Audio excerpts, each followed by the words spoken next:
When I was a kid, from around the ages of 2 to 10, I always watched the same show after school, Dandy's Wondrous Adventures.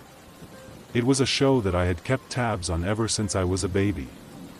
It had been with me since the beginning, and for good reason. Even as an adult, I can point out the many lessons the show taught me as a boy: how to tie my shoes, how to properly eat, how to keep up conversations, etc. It was a much-needed show for a kid of my upbringing. My dad had died before I was born in a botched robbery, and my mother worked as a surgeon, meaning she was gone most of the day, coming back home around 9 to 10 at night, so most of my youthful lessons were taught by the show. Every episode entered the same: Dandy, an anthropomorphic dandelion, and his sisters Rosie, Daisy, and Blue Bonnie, would run up a hill, click their heels, which were leaves, face the viewer, and ask how their day had gone. They'd wait for about 5 seconds, and would respond. If the episode was oriented around something happy, they'd all smile and say that's terrific. If it was oriented around something not happy, they'd all share a small look of unanimous dissatisfaction and say, well, ain't that a shame? Every time I came home from school, I'd divulge into the characters on how my day went. I always would be disappointed when my response didn't match theirs, and it never did. I tallied the times I matched their response with mine, and I was down by 47 marks to my 0. Regardless, it was nice to see whatever my favorite cast of characters had in store for me that day. However, this static stream of constant enjoyment changed one afternoon. It was a rainy April day, and I had just gotten home after the torrent of watery sheets had ended its assault on me. I had no homework for the day, and after finishing all of my chores, I galloped upstairs to turn on my TV and pay a visit to my friends. Once again, the episode entered the same way, with Dandy and his sisters dancing up the hill, stopping, and asking me how my day had gone. My day had gone pretty poorly. At school, I had a teacher named Ms. Carroll. I was the quiet, nerdy type in elementary school, so Ms. Carroll saw me as easy pickings. She'd berate me day in and day out about how weird I was, how I had no friends, and how I was a loser. Any time I tried to report her, no one believed me. Usually I didn't respond, but today hurt a lot worse. One of my classmates told her about my dad, and used the newfound information as ammunition against me. She'd never hit me, but it felt like she did. It hurt. I confided with Dandy on the issue, how much I hated her, how rude she was, and my anger towards her for being such a jerk.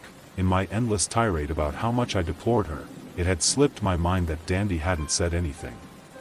It had gone well over 5 seconds, but they didn't speak. No interruptions, no exclamations, nothing, silence. Even the music had ceased. Once my rant had subsided, I turned to look at the TV. Their expressions were not the usual ones they wore. They didn't look happy or mildly sad. No, they looked mad. All of them wore this expression of intense grimace.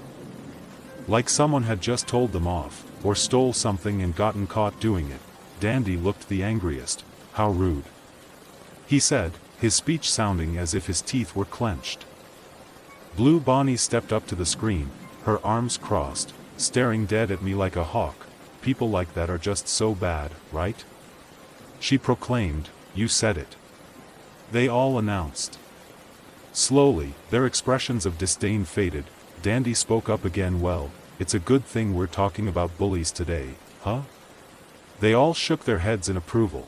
The episode transitioned to a school area, where they all gathered in what I would guess was the cafeteria. It was rosily colored, with hints of bright pink, yellow, green, and red across all the furniture in the room, ranging from tables to art. Common colors for a kids' show. Rosie pointed at another flower. He wasn't a part of the usual cast, but they all regarded him with some level of knowledge. That's Ms. Wilkins. She's the worst, Rosie exclaimed. She's the school bully here. And worst of all, she's a teacher. Everyone is scared of her. Daisy said. Dandy took his place in the center of the screen. To get a bully off of you, sometimes you have to teach them a good lesson. Give them a reason to think twice before messing with you. Right, guys? They all unanimously uttered an MHM before turning all at once to the screen. Blue Bonnie looked at everyone else. But won't you get in trouble for something like that?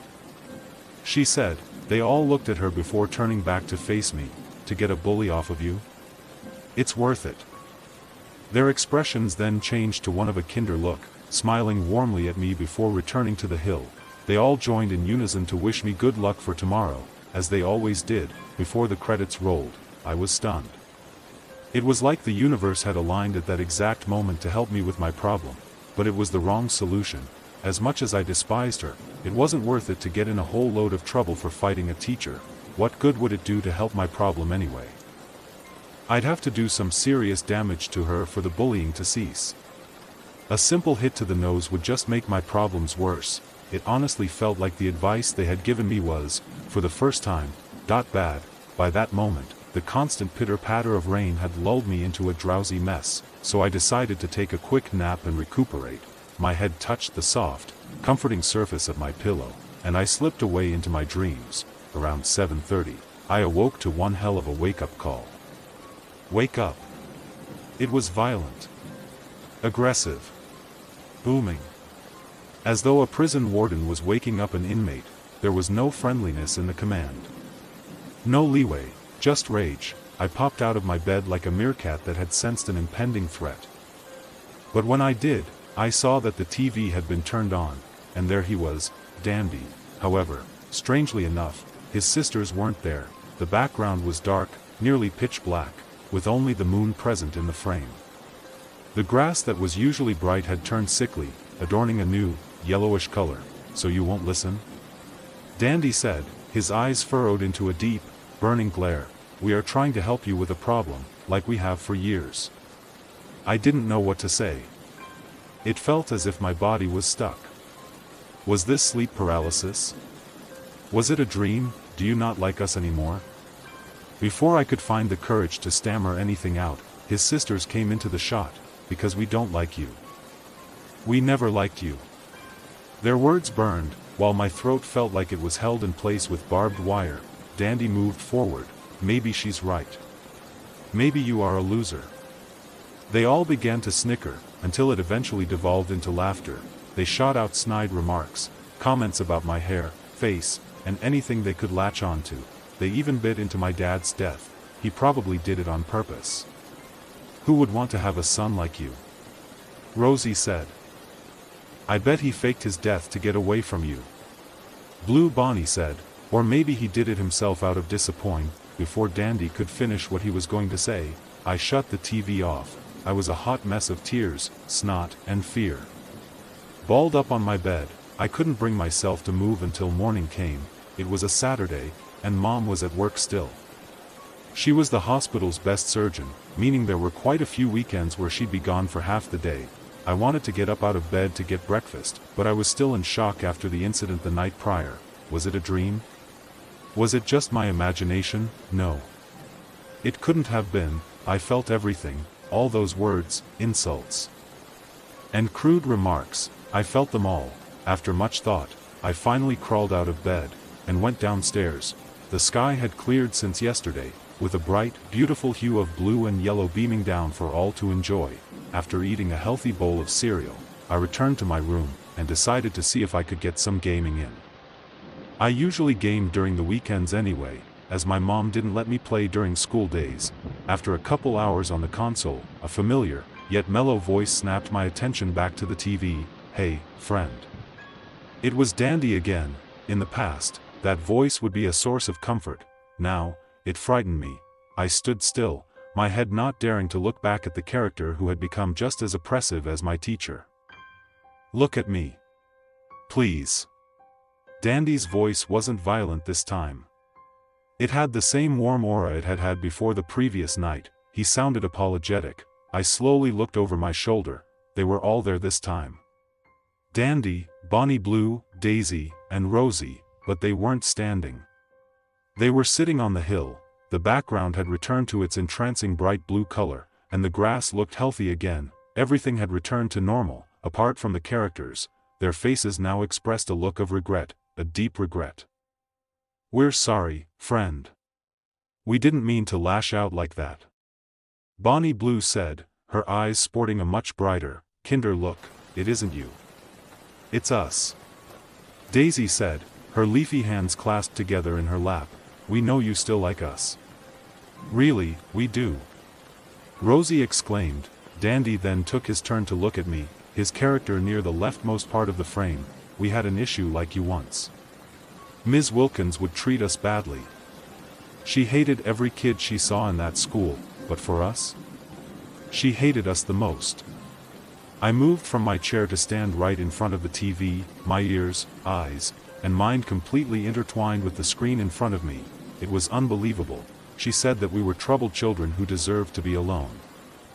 Daisy said, "We had no parents of our own, so we relied on her." Dandy said, "One day, Ms. Wilkins said that she had enough with our behavior. She dragged us into the drawing room, locked us in, and left us there." Bonnie Blue proclaimed. Dandy looked up from his lap, his eyes a constant of sadness and misery. "We never left." He said, "We don't want the same for you." Rosie announced, "You made us happy. So we want you to be happy. We just got scared that you might move on the same path." Dandy said. I smiled at the TV, beaming happiness through their kind words. It was still a show at the end of the day, so I thought that this was their way of teaching courtesy and openness. "But we think it's time for us to say goodbye." My smile quickly dissipated into a slightly open mouth, my eyes wide with surprise. "You're getting old now. Big and strong, just like your dad." Daisy exclaimed, her smile replacing mine. "We've taught you all we can, friend." Rosie said. I grasped the TV, words slowly bubbling into my throat of pleas for them to stay. "We always cared about you. Even when you were with us back there." Bonnie Blue said. They all stood up, and took each other's hands, and smiled the widest smiles I'd ever seen them showcase. My head was pressed up against the glass panel separating me from them, my eyes a waterfall of emotion and distress. I begged for them not to leave. "Thank you for tuning in with us, friend." They all said. Slowly but surely, the screen faded to black, and in big white letters, the words "The End" covered the TV. Then, it cut to static. All that remained was me, weeping, and shattered. Years later, on my 16th birthday, after a big party with my closest friends, of whom I had many of at that point, my mom called me into the living room. I thought that maybe there was another present waiting for me. So I eagerly waltzed into the room, with an immense pep in my step, but my mom did not share my enthusiasm. She looked sullen and tense. "Sit down, please," she said, her voice controlled and centered, yet anxious. I complied, my own appearance visibly moving downwards into a look of paralleled seriousness. "I know that it's your big day, but we need to talk about something. Something I've been meaning to tell you for a while." What proceeded to be said to me shook the core of my world forever. My mom told me that, while it was true that my dad had died in a botched robbery, he wasn't truly my real dad, and that she wasn't my real mom. I had lost my original family a year after I was born in a car accident on the freeway after a truck had lost control and slammed into the side of their car. They died on impact. I was lucky, as I had been at daycare, which they were coming to pick me up from. I had no extended family, so I was put in the foster care program, and adopted by a woman named Ms. Wilkins, who was a boarding school teacher in her past. According to Mom, she was an extremely cruel woman, who would regularly beat her adopted children for the littlest of reasons, ranging from breathing too loud to having a cough. One day, however, she went too far, when 4 of her children, after supposedly protecting me from a vicious beating, were locked in a room for a week. They didn't come back out. The other kids, including myself, were not let out of the house after that to avoid any of us telling another person what she had done to them. Eventually, the neighbors noticed how we weren't ever leaving, and called the police. Ms. Wilkins was sentenced to life in prison. I was stunned, unable to move, as though I was locked in place by my feet. "Take as much time as you need to process this. I'm right here," my mother said. As my mind began to make sense of it all, I started having sparks fire off in my brain. Ms. Wilkins, I could have swore I knew that name from somewhere. Wilkins, Wilkins, Wilkins, and then, it hit me like a boulder rolling down a hill. Ms. Wilkins, the teacher from the show. I rushed out of the living room, up to my bedroom, and threw my computer open with almost lightning-fast speed. I looked up the case, typing everything I could in, praying I could find something. 4 of the 5 searches propped up generic results of other heinous foster parents, but then, on my 5th search, I found it. Boarding school teacher charged with 4 counts of first-degree murder after locking children in room. I scrolled through the article, and everything aligned with what my mom had said. There was no mention of my name anywhere, but the presence of them defending another kid was in the article. Along with it, photos of the drawings they made while locked inside were posted onto the article itself, all pictures of them as flowers. At the bottom, it listed the names of the deceased children. My heart sank, and my jaw followed its motion. Rosalina Matthews, Bonnabel Lee, Daisy McMullen, Daniel Morello. I had no words. I had no movement. It felt as though the world itself had spun upside down, and I was bearing the brunt of it. Snapping out of my haze, I looked up the cartoon. I searched for what felt like hours. Nothing, not a single mention of any show titled Dandy's Wondrous Adventures. It made no sense. What the hell was I watching then? Did I imagine it? Was I going through some sort of trauma-induced hallucination? It shattered what little grip on reality I had left at that moment. Their names, the show, the antagonist of that one rainy day. It all neatly funneled into this one case that I had apparently been involved with when I was just a toddler, and yet, it only added more complexities. And more emotions, fear, confusion, sadness, empathy, and finally, courage. I'm 28 now, and I have been an animator for over 8 years. Recently, I pitched the idea for Dandy's Wondrous Adventures to the board, and just yesterday, it was approved. I did it for them. Whether or not the show I watched was real, this one will be, and I wanted to help people just like me, just like them. I've never told anyone this story, and I never planned to, until today. As of writing this, I received an envelope at my door from an anonymous writer. All it says on the front of the envelope is from your friends. Inside the envelope was a crumpled, old, worn piece of paper.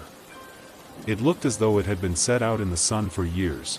On one side of the paper was a drawing, as though it was made by a kid, or rather, a group of kids. As the styles are all different, it looked fresh, completely out of place with the worn-down canvas that had been used. On the drawing is them, the characters. They all adorn beautiful white wings, and halos above their heads, while a small, pretty purple butterfly guides them towards the sun. All of them are hand in hand, just like the last time I saw them. On the back, in 4 corners of the paper, in yellow, indigo, red, and white, was the same phrase, again and again, yet the meaning and significance of the phrase remained constant. Thank you.